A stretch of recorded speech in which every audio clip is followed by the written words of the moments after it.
कि जिस व्यक्ति को देश का प्रधानमंत्री बनाया गया है उसकी योग्यता क्या है, वो किस यूनिवर्सिटी का छात्र है, उसकी शिक्षा दीक्षा कहां से है।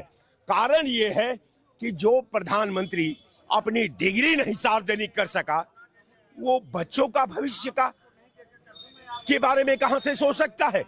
ई आजादी बार बार कुर्बानी मांगे लिए, ई सोनवा न मांगेला, ई चांदी मांगे ले, ई आजादी बार बार कुर्बानी मांगे ले। नमस्कार, मैं शैलेंद्र तिवारी और आप देख रहे हैं द इंडिया लाइव।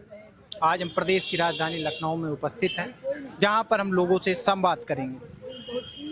आप देख रहे होंगे जंतर मंतर पे सोनम वांगचुक के समर्थन में बहुत सारे विद्यार्थी गए और अपनी मांगों को रखे, लेकिन सरकार को सोनम वांगचुक और तमाम पार्टियां तानाशाह बता रही है, बातों को नहीं सुन रही है और उसके बदले में लाठी डंडे उनके ऊपर बरसा रही है, टीयर्स आंसू गोले बरसा रही है। देखिए साहब,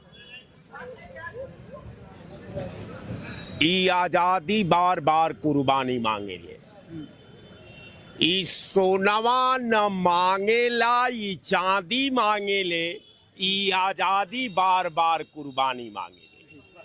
अगर भारत के अतीत को कायम रखना है, इस मुकम्मल भारत के विधा को आवाम के हित में पालन कराना है, तो निश्चित ये मान कर चलिए कि जो सरकार विधा विरोधी है, वकील विरोधी है, जज विरोधी है, छात्र विरोधी है, राइटर विरोधी है, विद्वान विरोधी है, वैज्ञानिक विरोधी है, किसान विरोधी है, महिला विरोधी है, आवाम विरोधी है, ऐसे सरकार को उखाड़ कर बिगना ही हर भारतीयों का धर्म होता है। और अब तो एक पैरा और इसमें जुड़ गया कि अब शंकराचार्य लोग भी, उन पे भी अब लाठियां बरसाने की परंपरा शुरू हो गई है। तो जब जब हुई है धर्म की हानि, तब ये मान कर अब चलिए कि इन असुरों का दमन करना हर भारतीय का धर्म है। ये सरकार नहीं है, ये मानव की सरकार नहीं है, इंसानियत की सरकार नहीं है, ये भीमराव अंबेडकर का संविधान का पालन करने वाली सरकार नहीं है, ये बलात्कारी सरकार है, ये आतंकवादी सरकार है, ये नरसंहारवादी सरकार है। इसके पास यही एक परंपरा है। अब मैं निश्चित तौर पर आपके चैनल पर कहता हूं कि आज हिटलर भी जहां होगा, आज वो मान लिया होगा कि हमारे मरने के बाद अगर दूसरा कोई व्यक्ति पैदा हुआ, वो भारत में हुआ नरेंद्र मोदी के रूप में। मैं उसके हिटलर के सपने को आज फिर दोहराता हूं कि हिटलर क्या था। हिटलर ये मान बैठा था कि जर्मनी में मैं जो चाहूंगा वो करूंगा। हिटलर ने के कोट को गोलवरकर ने अपनी पाठ्य पुस्तक में लिखा कि भारत में गैर हिंदुओं के साथ वही व्यवहार करना चाहिए जो हिटलर ने जर्मनी में यहूदियों के साथ किया। ये नया पैरा नहीं है, ये संघ परिवार गोलवरकर की पुस्तक भाग 7 से ये एक एग्जाम्पल है। जिसको इच्छा करे, मैं कह दिया, उनकी पुस्तक उठा करके पढ़ ले। कहने का मेरा मतलब कि ये मान कर चलिए कि ये सरकार नहीं है। 120 इसरो के वैज्ञानिक इस्तीफा देकर के सड़क पर घूम रहे।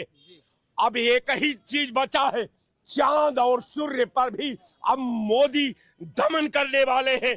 पूरा विधा पर दमन हो गया, वैज्ञानिक पर दमन हो गया, शिक्षकों पर दमन हो गया, विद्यार्थियों पर दमन हो गया, वकीलों पर दमन हो गया, किसानों पर दमन हो गया, विधा पर दमन हो गया। बुलडोजर ने पूरे विधा का रूपांतर बदल दिया। संविधान का, भीमराव अंबेडकर का लेखनी बदल गई, उसकी परंपरा बदल गई, उसका विश्वास बदल गया। वो जो विधा था उसको छीन हरण करके भारतीय जनता पार्टी सरकार ने तार तार करके समाज के पटल पर छोड़ दिया। और 80 करोड़ नया भारत है साहब, 80 करोड़ लोगों को भिखमंगा बना करके 3 किलो गेहूं और 2 किलो चावल के हवाले कर दिया। और ऐसी निकम्मी सरकार अभी कहती है कि विश्व गुरु की सरकार चल रही है, सिस्टम की सरकार चल रही है, संविधान की सरकार चल रही है, वकील की सरकार चल रही है, राइटर की सरकार चल रही है। मैं सवाल पूछता हूं कि विद्यार्थियों पर लाठी चलाने का संविधान में कौन अनुच्छेद है जो सरकार को, जो व्यक्ति अपनी पीड़ा पार्लियामेंट के पटल पर रखना चाहता था, उसका जवाब न देते हुए किसानों को आतंकवादी कहने वाली सरकार, किसानों को उग्रवादी कहने वाली सरकार, किसानों को नक्सलवादी कहने वाली सरकार, किसानों को राजद्रोही कहने वाली सरकार। हे काश अभी तू देख रहे हो कि जहां का किसान आतंकवादी है, मजदूर आतंकवादी है, दलित आतंकवादी है, माइनॉरिटी आतंकवादी है, शंकराचार्य आतंकवादी है, संत आतंकवादी है, वकील आतंकवादी है, वैज्ञानिक भी आतंकवादी है और जज भी आतंकवादी है।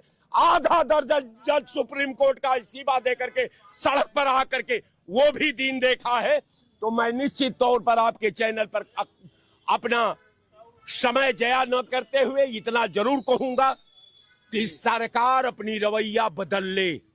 और प्रियंका गांधी भी सवाल उठा रही हैं, सभी एजुकेशन पॉलिसी पर चर्चा की मांग कर रहे हैं क्योंकि उसमें गड़बड़ी है, लेकिन उस पर सरकार सुनने को राजी नहीं है। बच्चे एकदम विरोध प्रदर्शन शांतिपूर्वक कर रहे हैं, तब भी इसको सुनने के लिए राजी नहीं है, उन पर लाठियां बरसाई जा रही है। ये एजुकेशन की बात है ना, तो दो आदमी पर सवाल उठता है, दो ही विभाग होता है। अपने अधिकारों का हक मानना। मैं अधिकारों की बात छोड़ दीजिए, दो नेता हैं देश को चलाते हैं, पीएमओ चलाता है और गृह मंत्रालय चलाता है। इसके बाद तो कोरम है सारा विभाग।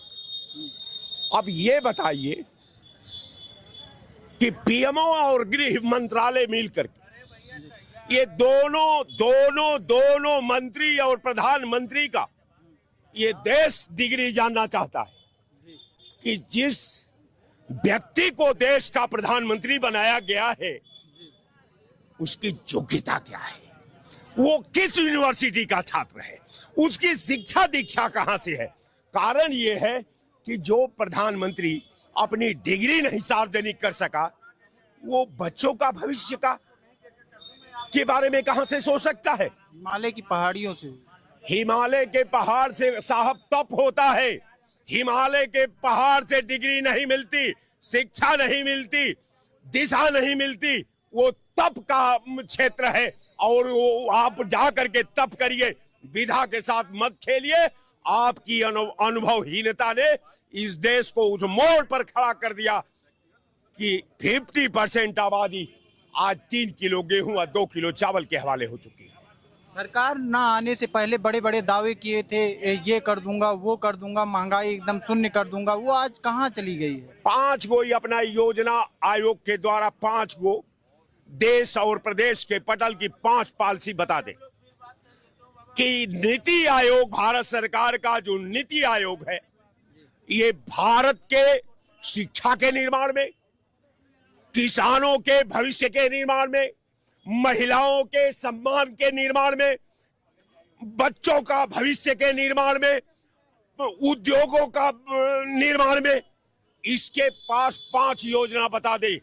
13 साल के कालखंड में प्रधानमंत्री का 5 योजना अगर बना करके और नेशनल दहलीज पर अगर पॉलिसी को लॉन्च कर दिए हो तो जो कहिए वो। कारण ये है कि यहां योजना तो राम मंदिर की चल रही है, हिंदू मुसलमान की चल रही है, हिंदुस्तान पाकिस्तान की चल रही है, यहां शंकराचार्यों का मामला चल रहा है, यहां धर्मगुरुओं का मामला चल रहा है। तो किसके पास खाली समय है कि वो छात्रों के बारे में अपना समय दे दे। कारण ये है कि एक ही बात है, उपाय है कि अब जनता अपने अधिकार का, तुम मांगो अपने अधिकार को, तुम अपनी पीड़ा को, तुम अपने दर्द को, तुम अपने मांग तो रहे हैं, तुम अपनी भावना को रखो। अगर भविष्य चाहते हो तो रख दो कहां, तोपों की दहानों पर। बगैर इसके ये आजादी बार बार कुर्बानी मांगे ले, ई सोनावा न मांगे ले, ई चांदी मांगे ले, ई आजादी बार बार कुर्बानी मांगे ले।